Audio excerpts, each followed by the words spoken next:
So up to 12 calves now. This is the new one. We're going to do something a little bit different this week.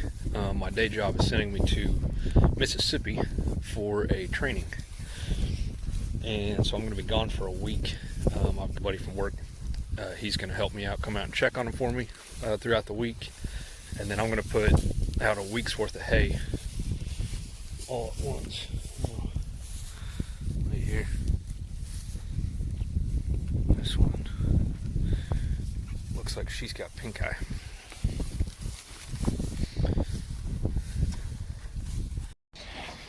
Okay. Last time they got out this way, so she's gonna try that again. She must just be camera shy. As soon as I put my phone in my pocket, she walked right through. So, all right, we'll let them all go now. And then I gotta run to town. So this trip that I'm going on for work, I gotta get ready for my buddy to come out here and be keeping an eye on him for me, and we're gonna get tubs out for him. That way he doesn't have to worry about feeding protein or anything like that. And so I gotta go get new protein tubs though. And I thought about going back to just regular feed after this week, but it looks like at least for one more week they'll be on the protein tubs. And then I'm going to try and get the rest of this pasture brush hog down this weekend. That way when he's out here checking them, it'll be easier to walk around and see them. Plus, I've been trying to get it done anyway. I don't think I recorded any of this, but I did about half of it last weekend. My phone the storage was full though, so I didn't record it. I may have said this already. But it's kind of hard to tell. This area up here was too muddy. When you kind of see this dark spot, that's not shade. That's mud. And then of course this area here. So I had to skip this little section, and then over there as well, where I've been driving the tractor through to feed hay. It's just tore up, and so I had to skip this little patch. So standing right here, you see there's still grass out there, tall grass. And then up here close, it doesn't look like I did anything, but I've actually brush hogged about half of this. And I got some done on that side of the fence as well, over there, the worst area. I'm not going to do all of this, probably. I might, we'll see. But probably not going to worry about all of that. This one, though, I want to get taken care of this spring. We're going to try and start pushing that broom sedge back. I think I've talked about that, but this stuff, it's got a lot of biomass on it, a lot of plant material. But cows don't eat it. This is called, it's a variety of blue stem. It's called broom sedge blue stem.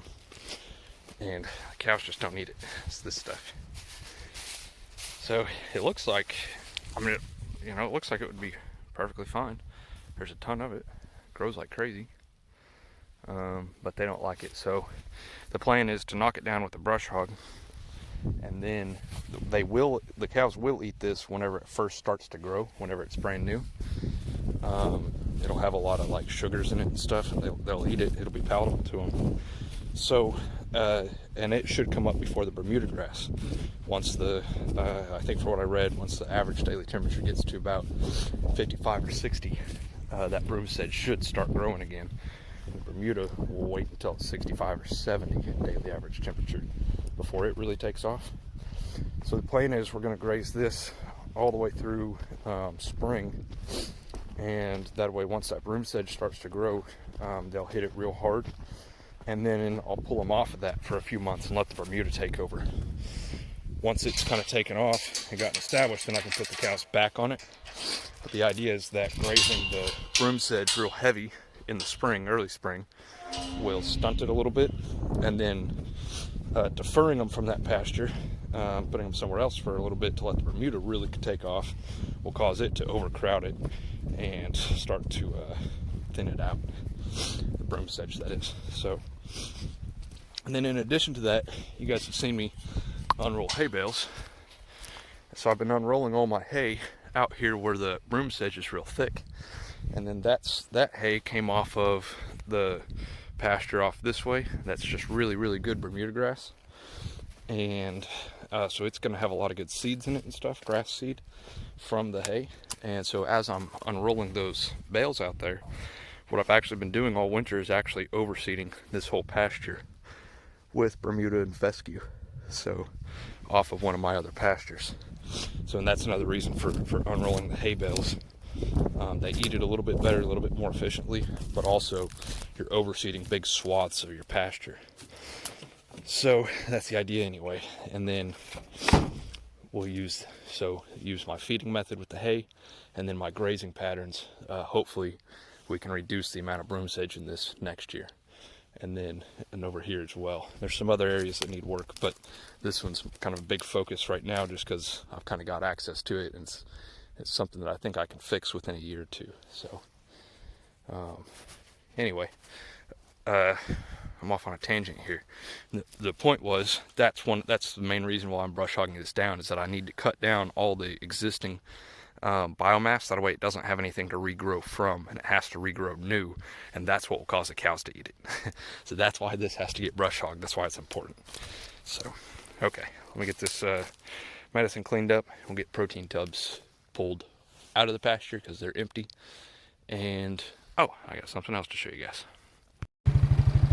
See, these tubs are empty. They ate it all. I mean, there's a tiny little bit left. That one's the same way. I pulled it off though. She's just been looking at me like, well, why? Like, where'd the thing go? She's like, what? Can I have that back, please? Don't worry, girls. I'm bringing you brand new ones. You're gonna have plenty. 500 more pounds for you. Okay, so here's the other thing I had to show you. This is just a little bitty chipper shredder. It's not a very big one. I'm gonna try this out though. Figured try the small size first, and if this works well, then I'll get a real big one that goes on the back of my tractor. Now, what we're gonna do with this, I'll take that little chute off right here so that it just sprays wood chips everywhere, and I'm gonna shred up my brush piles out in the pasture, particularly in areas that look like this, where it's real muddy.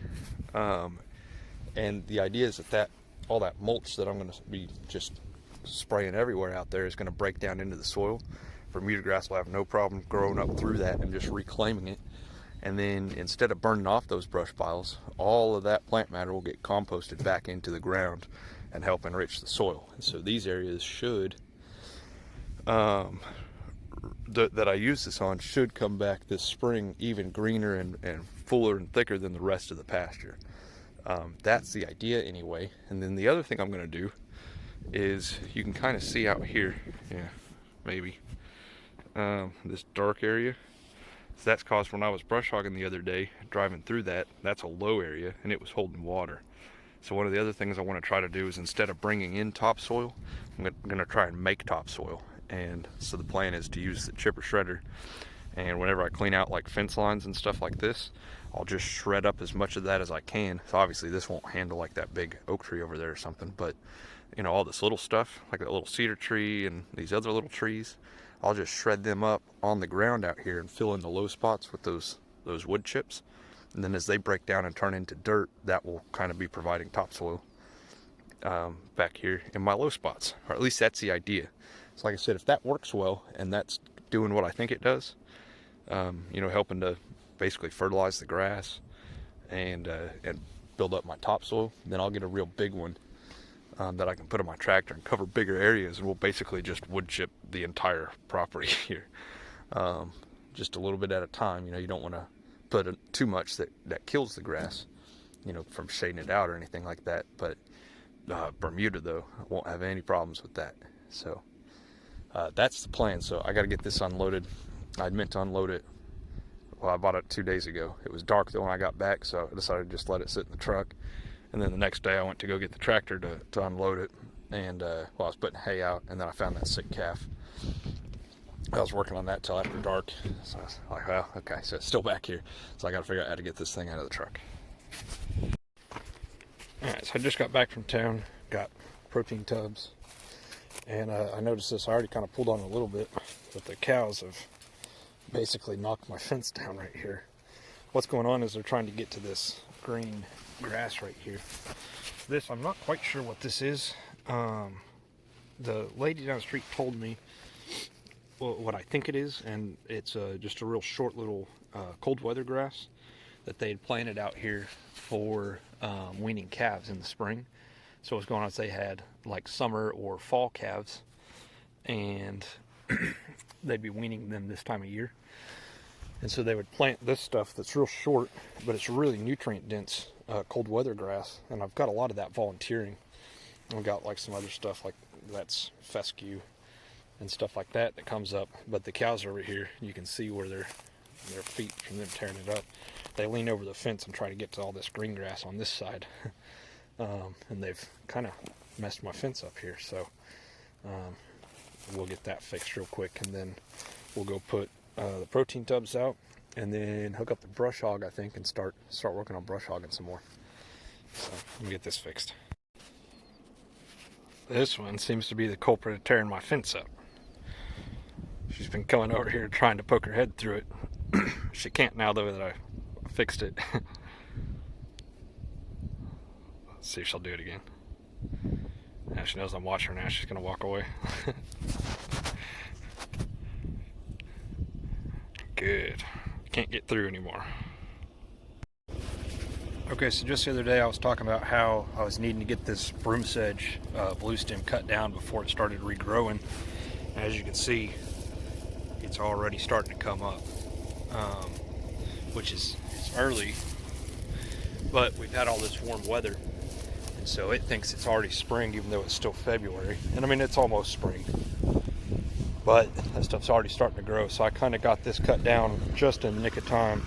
Now as that starts to go up, the cows will be able to get to it, and they'll eat that fresh, brand new green blue stem as it comes up. They're so funny. We got 2 bales rolled out over here. As soon as I put this new one out, they all immediately ran over here and started eating it. It's got to be better. It's 5 minutes newer. Alright, brush hogging's all done. Got hay out, 4 bales out there for them. That should be enough to get them through the week. And my buddy will be out here if they run out. He can get the tractor, and there's some more ready that he can grab. They should be good. So, man, that looks a lot better. So, wish I could have got that done sooner. Just everything's been so wet. You can see ruts trying not to do that. A few places that are still wet kind of got messed up. But these are the areas that I'll come back with my wood chips eventually. And hopefully, with this being all kind of tore up, those wood chips will settle down in there, and then they'll rot and go back into the soil and make everything even better. So, all right, well, getting ready to head out of town for that trip, like I said. So I'm done here for the weekend. I wish I could keep going. The weather's been really nice today, and I don't know, it might rain tomorrow, so I may not be missing out on that much. But anyway, catch you guys next time.